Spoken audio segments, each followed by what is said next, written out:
Como disse o presbítero Cláudio, esse é o nosso maior tesouro, né? Nossos filhos servindo a Deus.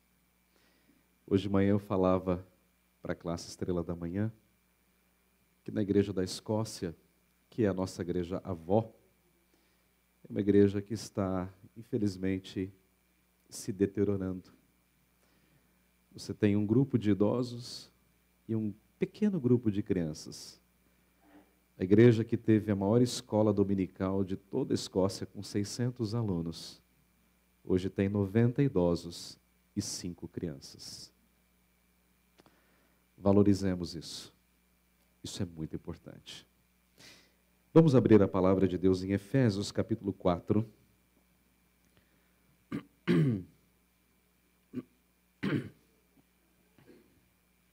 Do verso 25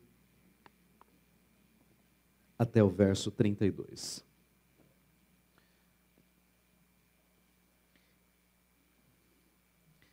Quais são os seus hábitos? O que é que você tem de hábito na vida? Come coisa saudável? Pratica esporte? Gosta de assistir séries? Aquilo que você tem por hábito é aquilo que você é. Vou fazer um trocadilho. Me diga quais são os seus hábitos e eu lhe direi quem tu és. Hoje à noite o sermão é sobre isso. Abandone os velhos hábitos e assuma novos hábitos. Velhos e novos hábitos. Vamos orar e pedir que Deus nos abençoe. Pai Celestial, estamos diante da Tua palavra para ouvi-la.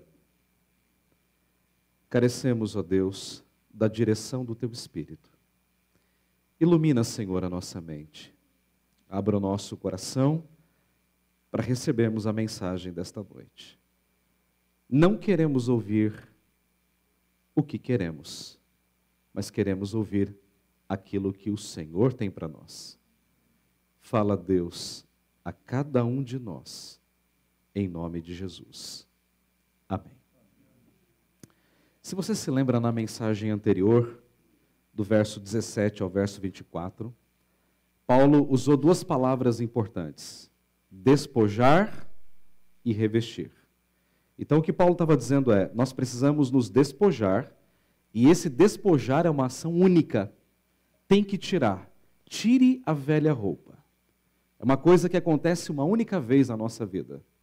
E ao mesmo tempo precisamos nos revestir. Lembra lá?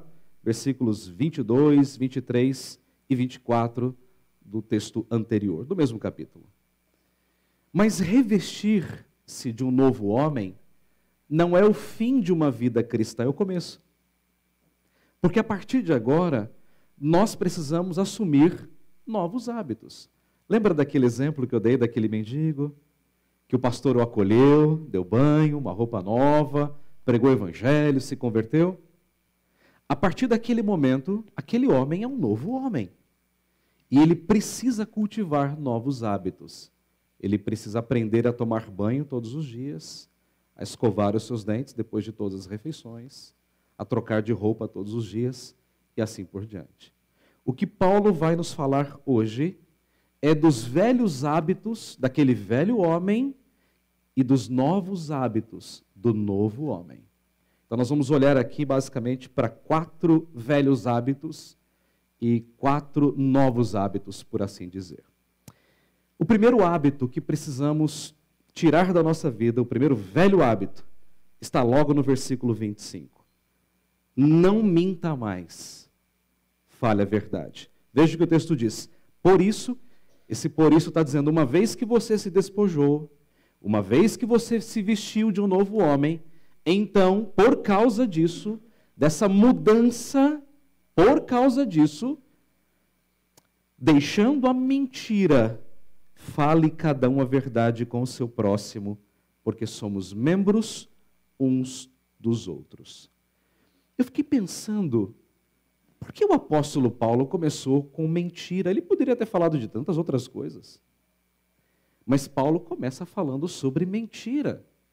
Deixando a mentira, fala a verdade.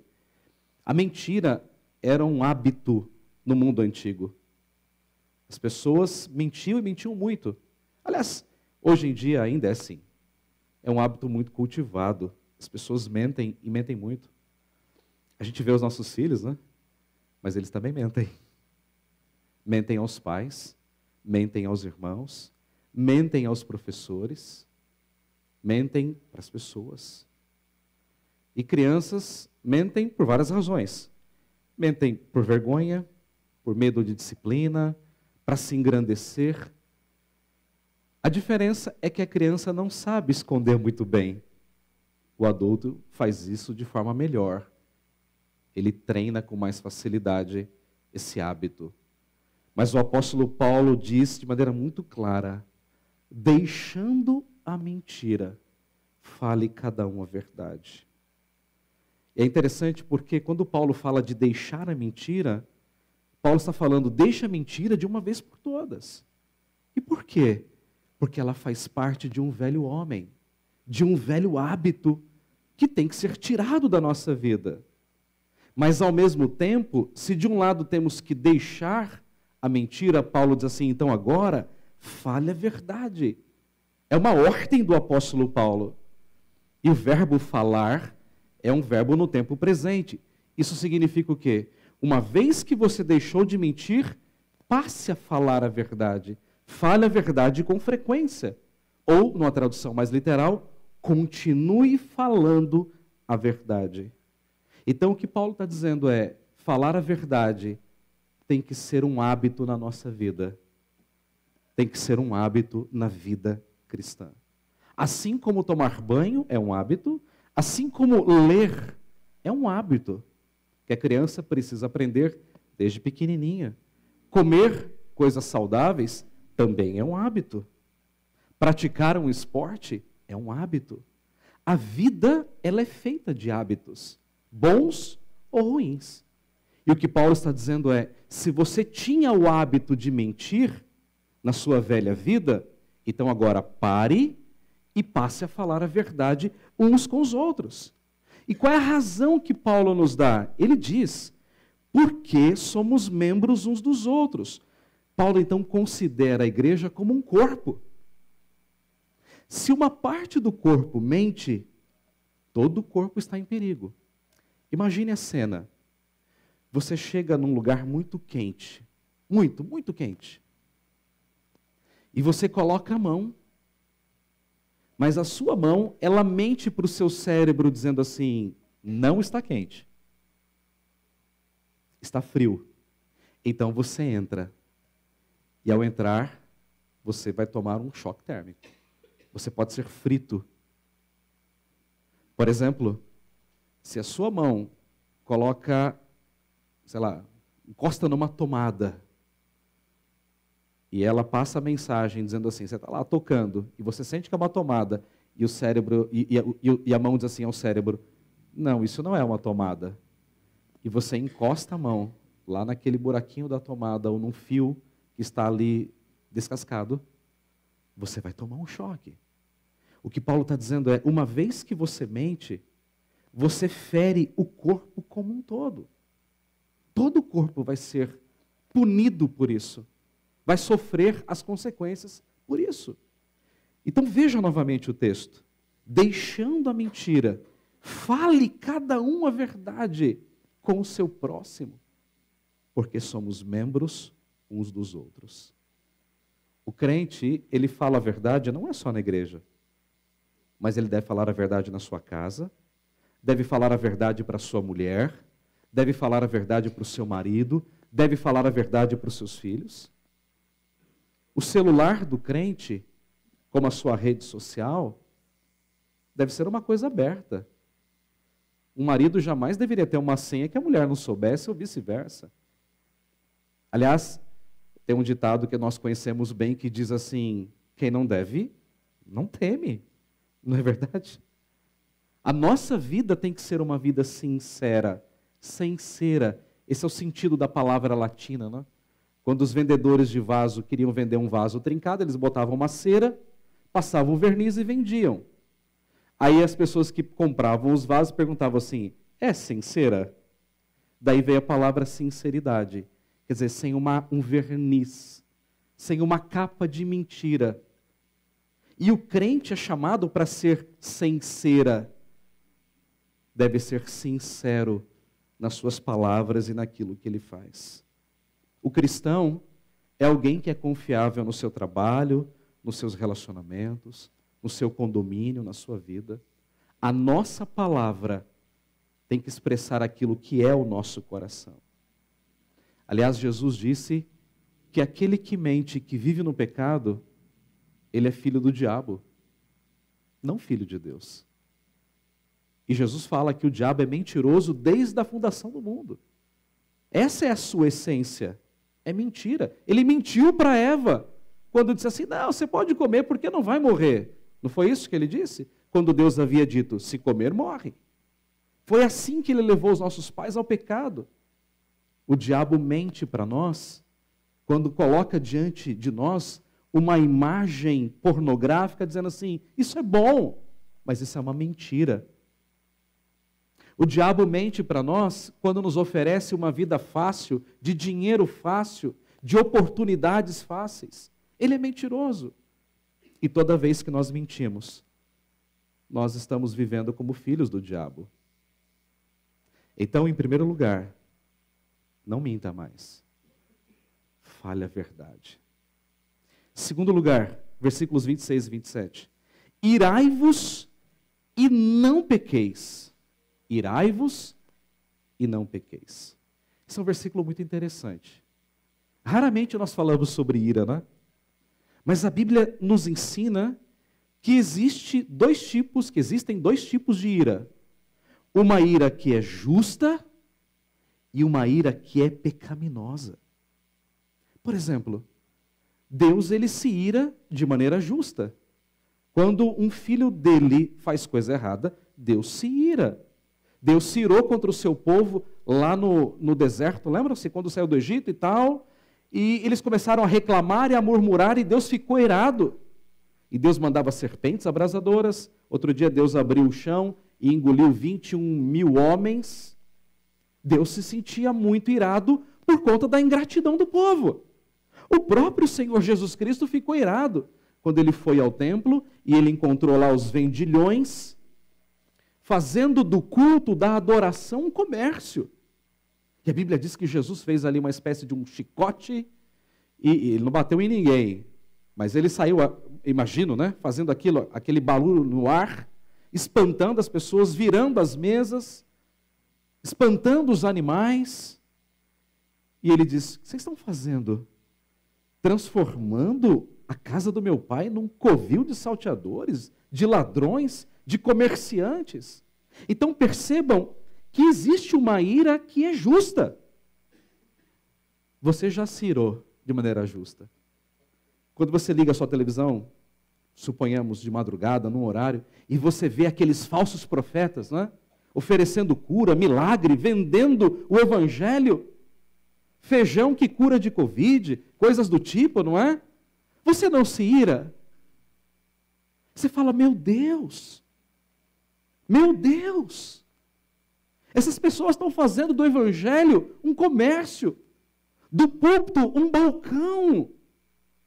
O pastor se torna o vendedor, as pessoas se tornam clientes. Aquilo não traz uma ira santa ao seu coração? Você não fica irado quando você descobre esses escândalos de corrupção no nosso país?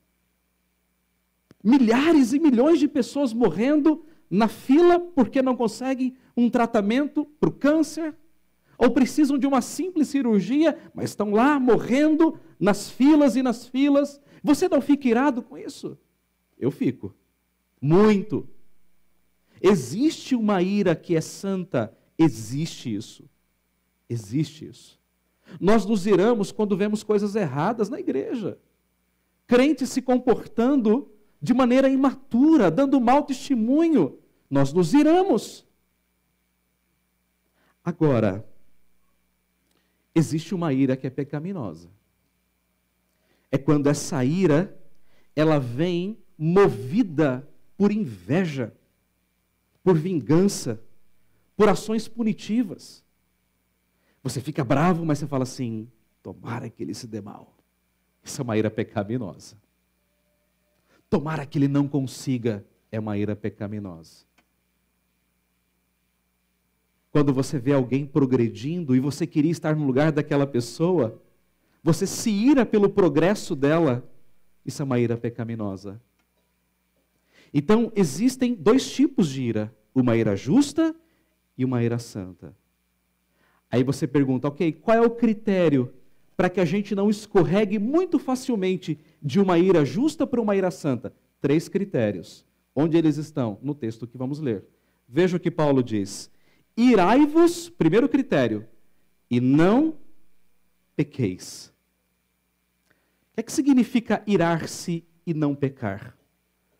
Nós devemos ter muito cuidado de sondar o nosso coração, para que essa nossa ira justa, ela esteja livre de um orgulho magoado, de uma malícia ou de animosidade e vingança.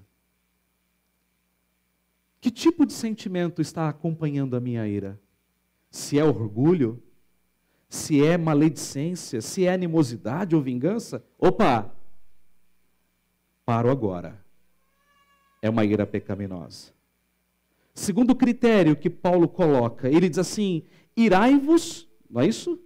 Não se ponha o sol sobre a vossa ira. Paulo aqui, na verdade, está ecoando o Salmo 4, quando o salmista diz, irai-vos e não pequeis. O que Paulo está querendo dizer com isso? A sua ira, ela não pode ser longa. Não deixe que a sua ira se prolongue por muito tempo. Por quê? Porque facilmente ela pode se tornar numa ira pecaminosa. Quando Paulo fala de não colocar o sol sobre a ira, quer dizer, resolva isso o quanto antes. Não fique irado por muito tempo, isso é perigoso. John Stott, que foi um grande pregador britânico, grande escritor, eu tenho assim um carinho especial por esse homem, tudo que ele escreve é muito bom. E John Stott disse que se tem um versículo que os casais deveriam aprender é este: não se põe o sol sobre a vossa ira. E ele diz assim, nunca vá dormir irado contra o seu cônjuge. Sabe por quê? Porque quando você vira para o lado irado com o seu cônjuge, você fica pensando assim, eu podia ter dito isso. Eu podia ter dito aquilo outro. Olha, se eu tivesse lembrado disso, eu teria dito. E lá no nosso coração, nós começamos então a romper em ira. E Hebreus fala que essa ira vira uma raiz de amargura. Isso vai brotar no nosso coração. Então, se nós temos que aprender alguma coisa como cônjuges, nunca vá dormir irado. Peça perdão. Resolva antes de dormir. É claro, às vezes tem que dar um tempinho para a poeira baixar. Mas depois senta, olhos nos olhos, e tenha uma conversa de homem para mulher. E resolva. Ira por muito tempo nunca é bom. Mas Paulo nos dá um terceiro critério para cuidarmos da ira. Paulo diz assim, verso 27, nem deis lugar ao diabo. Primeiro critério, ire-se e não peque. Segundo, não se ire por muito tempo. Terceiro, cuidado com as investidas do diabo. É verdade, o diabo não sabe o que nós estamos pensando. Ele não sonda o nosso coração. Graças a Deus por isso. Mas o diabo é astuto. O diabo, ele tem essas câmeras, sabe, de vigilância? Ele está o tempo todo olhando para nós, vendo as nossas ações. Ele não é onipresente, mas ele gosta de passear, sem dúvida nenhuma. E ele vai de um lugar para o outro assim, muito rapidamente. E ele olha para as nossas ações. E o que ele faz? Diz assim, aquela pessoa está irada, é agora. Olha um casamento aqui com problema, é agora. Irmãos, quantas e quantas coisas acontecem. E a gente fala, mas como é que isso foi acontecer? O diabo é astuto. Por isso que Paulo fala, não deis lugar ao diabo. Em outras palavras, não abra uma brecha. Não dê oportunidade para que ele trabalhe no seu coração. Ou como diz Paulo, para que ele lance dardos inflamados que vos atinja. Então, irmãos, cuidado. Cuidado com a ira. A ira santa é boa, mas a ira pecaminosa, ela é terrível. Muito terrível. Se eu pudesse dar um conselho, eu diria o seguinte: entregue a sua ira a Deus. Deixe que Deus se ire por você. Quando você se sentir muito irado, muito mesmo, entregue isso no altar de Deus. Deixe que Ele cuide. Porque facilmente a sua ira santa, ela pode escorregar para uma ira pecaminosa.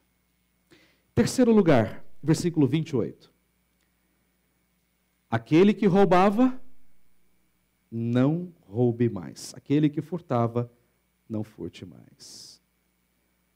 Paulo, ele toca aqui num outro hábito terrível na sua época. Era o roubo. As pessoas roubavam muito. Roubavam os templos. Roubavam os estrangeiros. Roubavam uns aos outros. E parece que Paulo está escrevendo para os nossos dias, não é? Nós vivemos numa sociedade mentirosa e numa sociedade que rouba uns aos outros o tempo todo. Mas a gente pensa em roubo só quando você pega alguma coisa do outro de maneira deliberada, e não é. Roubar é muito mais do que isso. Você pode roubar alguém quando você fala mal dele. Você está roubando a honra daquela pessoa. Você pode roubar o seu patrão quando você não trabalha as horas devidas. Você enrola, ou como diz lá na minha terra, faz corpo mole. Você está roubando o seu chefe. Um patrão pode roubar o seu funcionário quando ele não paga um salário justo. Isso também é roubo. Há muitas maneiras de você roubar alguém. Quando um cidadão, no período de março e abril, sonega os seus impostos, ele está roubando o governo. Eu sei que você fica irado, eu também fico. Ninguém gosta de pagar impostos. E o pior, quando você faz a declaração e tem que ainda pagar ao governo. E você paga chorando. Cara, que dor no coração. Mas você paga. Você poderia chegar para o contador e falar assim, mas não tem um jeitinho? Não tem assim um... Parece que contador nessa época do ano vira aquele mágico, né? Que ele vai tirar da cartola um jeito especial de você pagar menos imposto. Mas não tem. Quer dizer, até tem. Mas um cristão jamais deveria recorrer a isso. Quando eu era seminarista, publicaram um livro muito interessante do autor que escreveu o livro de língua grega, um manual de língua grega. Dando jeito no jeitinho. Achei muito interessante aquilo. Porque nós brasileiros, nós temos um problema meio cultural. Nós falávamos hoje. Qual é a nossa cultura? A cultura do jeitinho. Você está indo num final de semana, feriado, sexta, sábado, domingo, ou aquela ponte, né? Feriado na quinta, ponte na sexta. Aí você pega a Dutra, trânsito, Fernão Dias, trânsito. Aí está todo mundo parado, né? As 3 vias. Aí vem um espertinho que dá um jeito, né? O jeito de andar pelo acostamento. Aí ele passa por você, você está parado assim, né? Parado. E ele passa por você a 60 por hora. Não dá uma ira? Qual é a nossa vontade? Fazer assim com o carro, engatar a primeira e ir atrás, não é? Você fala, mas eu não posso fazer isso. Porque se eu fizer isso, eu estou roubando o cara que está do meu lado. Mas é assim que as pessoas agem na sociedade. Para tudo elas encontram um jeito de burlar, um jeito de estar por cima, um jeito de ganhar. Você vai nesses grandes comércios populares e você vê o quanto essas pessoas roubam umas das outras. Balanças enganosas. O cara que te vende um pendrive, me lembro disso. Eu era seminarista, estava finalizando o curso, fui a 25, comprei um pendrive, 1 giga, R$ 25. Aí você chega em casa, você espeta, salva tudo. Quando você vai abrir, não tem nada, né? Porque o pendrive não vale nada. Mas a gente é bobo, né? A gente acha que dá para comprar um pendrive de 1 GB por R$ 25. É impossível isso. Isso lá naquela época. Hoje você consegue comprar de 100 gigas por R$ 25. Só que no fundo as pessoas estão se enganando e sendo enganadas. Essa é a grande realidade. E o que Paulo está dizendo é, não faça isso. O cristão, irmãos, não pode viver de jeitinho. O cristão tem que ser honesto em tudo o que faz. E qual é a razão? Olha o que Paulo diz no versículo 28. A razão não. Ou além de não roubar, Paulo diz, antes trabalhe fazendo com as próprias mãos o que é bom. Quer dizer, se você furtava, se esse era o seu meio de ganhar a vida, então agora não faz mais isso. Mas agora você vai trabalhar com as suas próprias mãos e vai fazer o que é bom para que você tenha com que acudir ao necessitado. Irmãos, nós precisamos entender que o trabalho é uma bênção de Deus. Deus nos criou para trabalhar. Deus não nos criou para passar a tarde toda assistindo televisão, sem fazer nada da vida. Deus nos criou para pegar no batente. Deus nos criou para acordar cedo, para buscar o pão que penosamente granjeamos, como diz o Salmo 127. Deus nos criou para levantar cedo e dormir tarde, trabalhando. Uma vez eu ouvi de um crente dizendo assim, não, o trabalho é fruto do pecado. Ora, onde ele leu isso? Antes do pecado, Deus falou assim para Adão, vem cá, meu amigo, o seu trabalho aqui vai ser cultivar e guardar o jardim que eu fiz. Então, trabalhe. E sabe qual foi o primeiro trabalho de Adão? Dar nome a tudo que Deus criou. Imagine o trabalho de Adão, dando nome às plantas, às frutas, aos animais, aos peixes, aos pássaros, cuidando, cultivando, zelando aquele jardim lindo. Deus nos chama a trabalhar. E qual é o fim último do trabalho? O dinheiro? Não. Claro que não. O fim último do trabalho é ajudar os outros. Não é isso que diz Paulo? Para que, olha o propósito, para que tenha com que acudir ao necessitado. O trabalho glorifica a Deus e o trabalho é uma fonte de bênção na vida dos outros. É verdade, alguns sociólogos acusam Calvino de ser o pai do capitalismo moderno, né? Isso não é verdade. Calvino nunca foi contra o dinheiro, nem contra a riqueza, nada disso. E Calvino também nunca incentivou isso. Tanto é que lá em Genebra, Calvino era uma cidade no centro ali, praticamente da Suíça, e Calvino ele recebia os refugiados que vinham sendo perseguidos em vários lugares, na França, por exemplo, muitos. John Knox se refugiou em Genebra e Calvino montou um centro, uma escola, um hospital para atender as pessoas. E Calvino dizia assim, ao lado de uma igreja, uma escola e, se possível, um hospital. Os nossos recursos, irmãos, deveriam ir muito além das nossas meras vidas. Não foi isso que a Bia falou hoje na abertura da escola dominical, ao falar sobre o livro Em Seus Passos, o que faria Jesus? Daquele andarilho que pedia dinheiro, que pedia um trabalho, melhor dizendo, não dinheiro, mas um trabalho. Os nossos recursos são para abençoar outras pessoas. Em quarto lugar, versículos 29 e 30. Não fale palavras torpes, mas palavras de edificação. Veja o que Paulo diz. Não saia da vossa boca nenhuma palavra torpe. Talvez você nunca tenha parado para pensar nessa palavra, mas torpe, literalmente na língua grega, significa podre. Era a palavra usada para dizer assim, essa árvore está podre, essa fruta está podre. Por quê? Porque tudo aquilo que é podre faz mal. Suponhamos que o seu filho chegue para você, papai, eu quero comer uma banana. Aí tem 2 bananas lá na sua cesta de fruta. Uma banana está quase podre, a outra está bem podre. Você não vai entregar para o seu filho uma banana podre, porque vai dar diarreia nele. Você não vai dar uma goiaba bichada, como a gente diz lá no interior, cheia de bichinhos. Você não vai dar uma maçã podre. Você não vai dar uma fruta apodrecida, porque ela faz mal. E o que Paulo está dizendo é, não saia da vossa boca nenhuma palavra podre, porque isso vai afetar as pessoas de maneira negativa.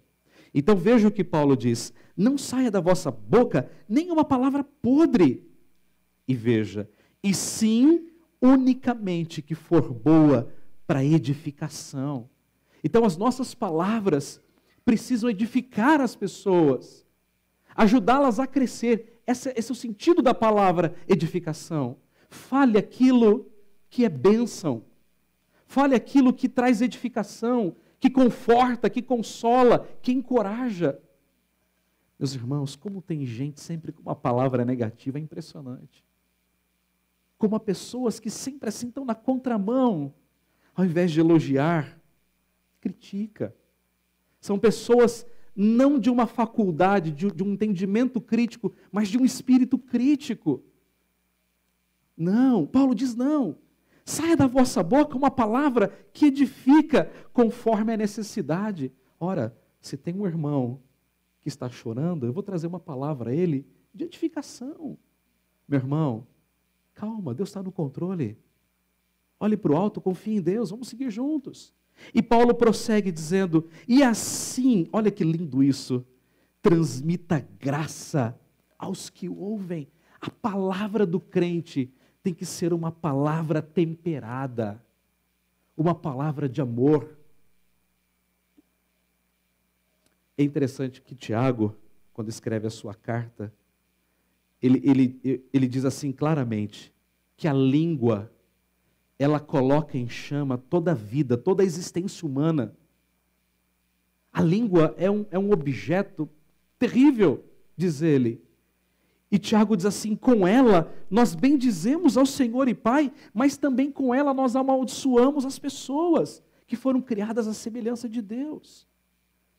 De uma só boca procede bênção e maldição. E aí Tiago termina dizendo assim, meus irmãos, não é conveniente que estas coisas sejam assim. Ora, o que Tiago está dizendo é, você não pode usar a sua boca para louvar a Deus no domingo e ao longo da semana maldizer os seus irmãos, criticar os seus irmãos com um espírito crítico. Isso é maledicência. E Paulo está dizendo, longe de você isso. A sua palavra, aquilo que você diz, tem que edificar as pessoas. E veja, versículo 30. E não entristeçais o Espírito de Deus, no qual fostes selados para o dia da redenção. O que Paulo está dizendo é, quando você diz uma palavra torpe, quando da sua boca sai uma palavra que não edifica, você está entristecendo o Espírito. Por quê? Porque o Espírito é o selo de Deus em nós, ele habita em nós. Quando eu falo aquilo que não devo falar, eu estou indo contra aquele que habita em mim. Aliás, tudo aquilo que nós fazemos, aqui Paulo está tomando a palavra, mas tudo aquilo que nós fazemos, que não está de acordo com a lei de Deus, entristece o Espírito que habita em nós. Meus irmãos, cada palavra dos nossos lábios tem que ser uma palavra de graça, uma palavra de bênção. Não estou falando de prosperidade, estou falando de bênção no sentido de abençoar, de edificar, de construir. Mas, chegando para o final, versículo 31, quinto lugar, arranque todo tipo de atitude, sentimento que é pecaminoso, mas cultive atitudes e sentimentos preciosos. Veja o que Paulo diz, longe de vós. Essa expressão longe é, coloque um muro, essa é a ideia. Arrancar ou colocar um muro, essa é a ideia. Coloque longe de você. Sabe, quando você está andando assim numa estrada, você vê para-choque de um caminhão e tem escrito assim com letras grandes, mantenha a distância. O que Paulo está dizendo é exatamente isso. Mantenha a distância. Longe de vós. Veja, Paulo coloca aqui 3 coisas. Longe de vós toda amargura, toda cólera, aliás, mais do que isso, ira, gritaria, blasfêmias e assim toda malícia. Eu vou tentar resumir isso aqui para você. Cólera nada mais é do que uma raiva intensa. É como um fogo de palha, pega e acaba. É a famosa pessoa que é explosiva, sabe? Quando acontece uma coisa, ela pá, e passa. Paulo está dizendo, epa, mantenha a distância da cólera. E o que é ira?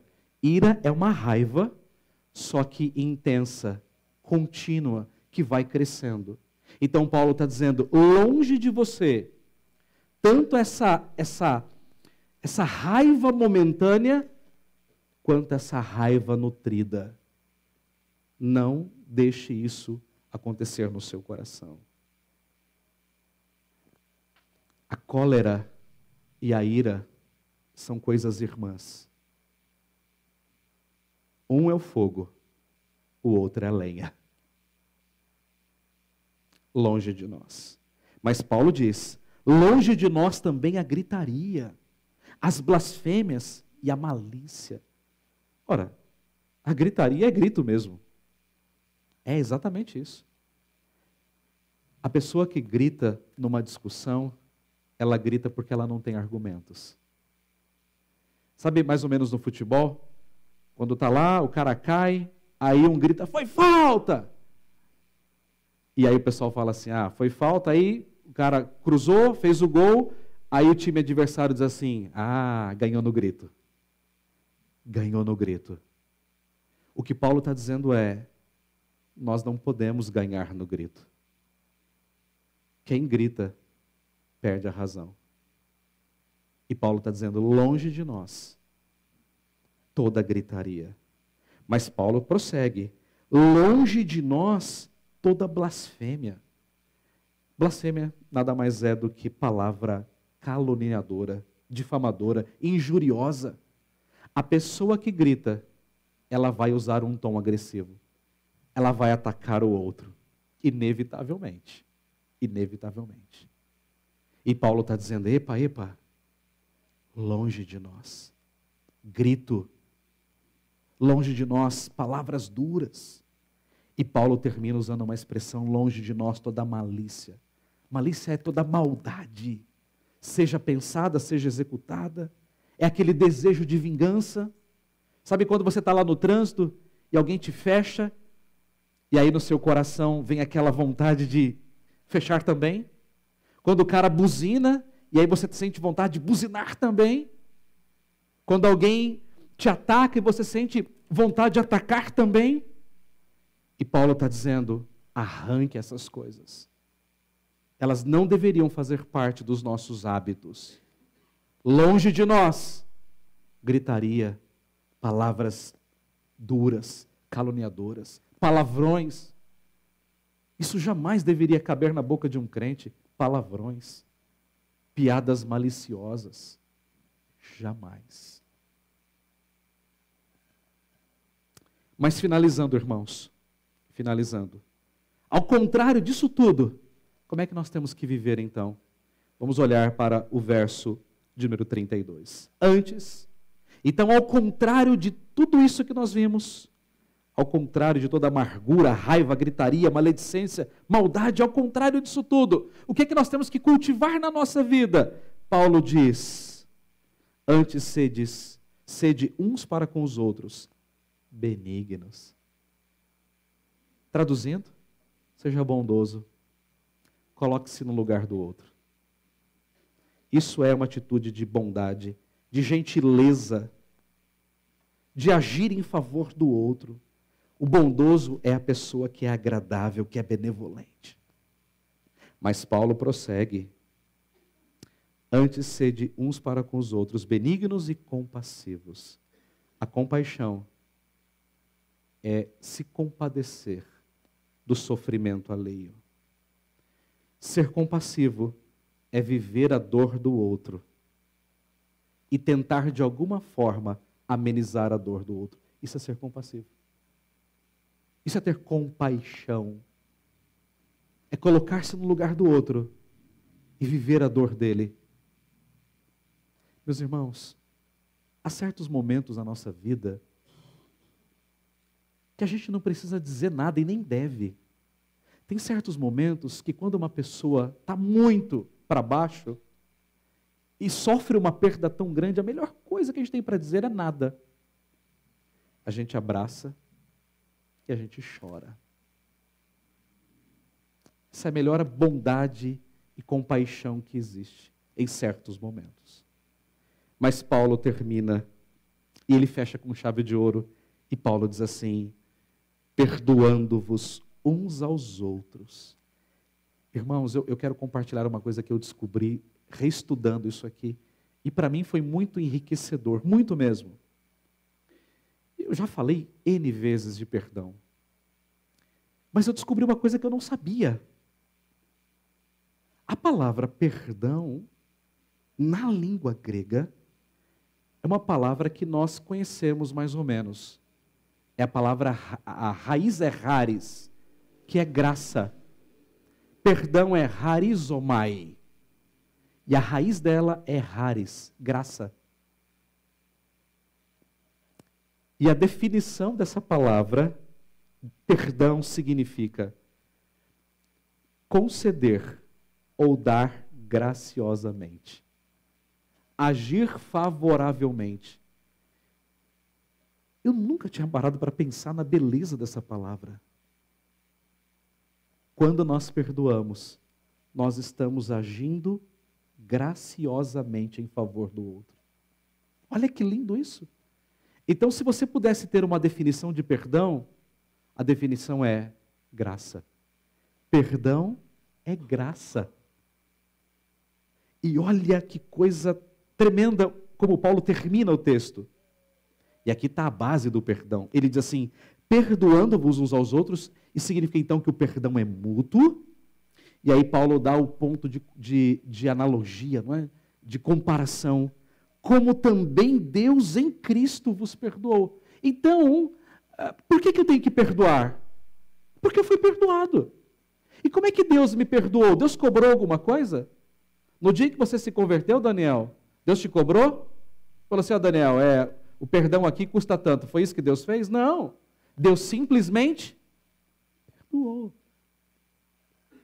E como é que ele fez isso? Graciosamente.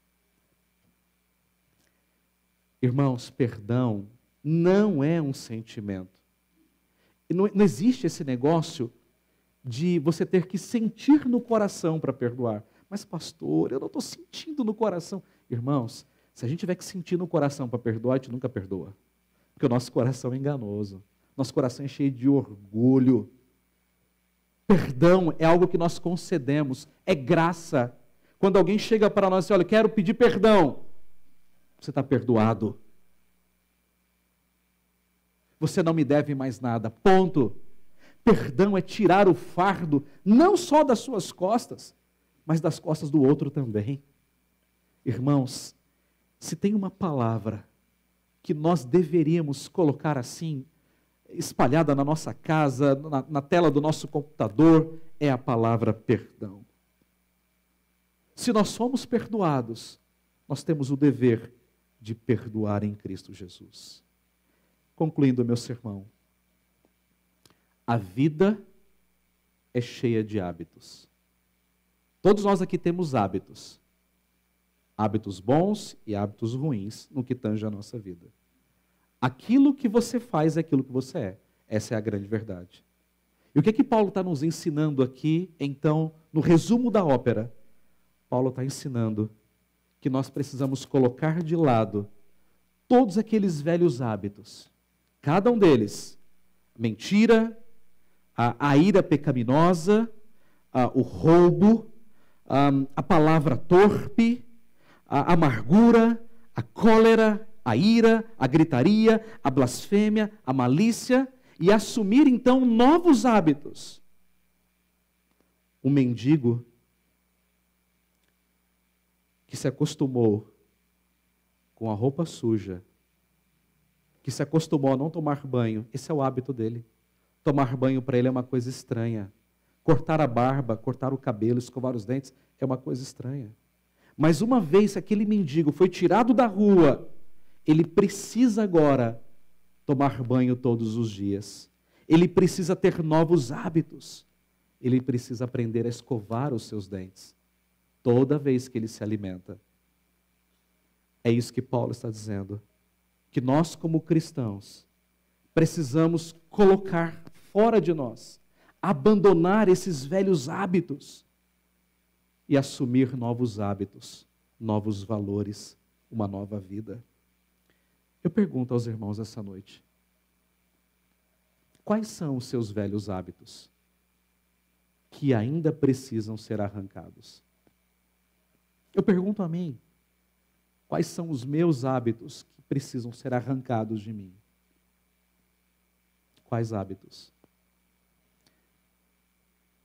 Deixa eu dar uma dica de Jesus. Lá no Sermão do Monte, ele deu uma palavra bem pesada. E ele falou assim: se a tua mão te faz pecar, ou se o teu olho te faz pecar, o que é que ele mandou fazer? Corta, arranca, tira. Se nós fizéssemos isso literalmente, como é que nós estaríamos hoje? Mutilados. Todo mundo aqui com aquelas vendas, sem mãos, só o toquinho do corpo. Não é? Mas então o que é que Jesus está ensinando se isso não é literal? Ele está ensinando a doutrina da amputação radical. Sabe o que é isso? É romper de vez com tudo aquilo que te leva ao pecado. Ou você faz isso, ou você vai se tornar um escravo do pecado. Ou você rompe com os velhos hábitos, ou você vai ser escravo dos seus velhos hábitos. É fácil? Não é. Mas então entra a graça de Jesus. Confie nele. Peça a ele graça para que você tire esses velhos hábitos e para que você assuma novos hábitos em Cristo Jesus. Que as suas palavras, que os seus pensamentos, que as suas ações espelhem Jesus Cristo. Amém. Pai Celestial, somos gratos a Ti pela Tua palavra. A Tua palavra, por vezes, nos consola e por vezes nos exorta. Mas nessa noite nós somos exortados, Senhor. Somos exortados a viver uma vida santa. Somos exortados a abandonar os velhos hábitos e assumir novos hábitos em Cristo. Sabemos, ó Deus, que há uma luta tremenda, difícil, entre o velho homem e o novo homem. Por isso, ó Deus, pedimos a graça do Teu Filho, para que nós rompamos de fato com tudo aquilo que não Te agrada, e que então venhamos a assumir novos hábitos para o louvor da Tua glória. Ajuda-nos, Pai, neste grande desafio na vida cristã. Que o Teu Espírito, Senhor, em nós, nos ajude a ser bondosos, nos ajude a ser misericordiosos, compassivos e perdoadores. Que a Tua igreja, Senhor, experimente esses novos hábitos em Cristo Jesus. É nele que nós oramos. Amém. Vamos então responder à mensagem que ouvimos. Eu quero convidar a orquestra, que vai nos ajudar com esse último hino, que será projetado ali. Na verdade, é uma oração. Qual é o número mesmo? Quanto? 132. Obrigado.